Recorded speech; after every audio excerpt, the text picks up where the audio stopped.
आता धुळवड खेळून झाली हा, आता आधी घरी जा. नाही, तुमचं झालं असेल तर म्या जाईल, तर म्या साळतच जाईल.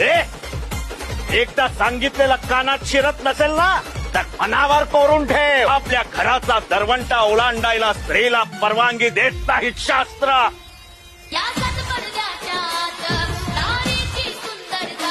या व्यतिरिक्त जर का स्त्री घराच्या बाहेर पडली तर अशा स्त्रीचं चारित्र्य शुद्ध समजत नाही समाज.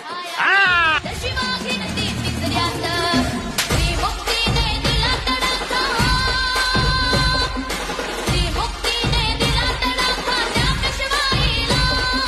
काल तकडं मारली, आज चिखल फेकला. मी काय बोलले, चिखलाला बी फुलच मानलं नवं. तर आज पतूर आमच्या माईने माझ्या अंगाला हात लावला नाही, ज्या बापासारख्या आबांनी माझ्यावर हात उगारला नाही, तर माझ्या अंगाला हात लावणारे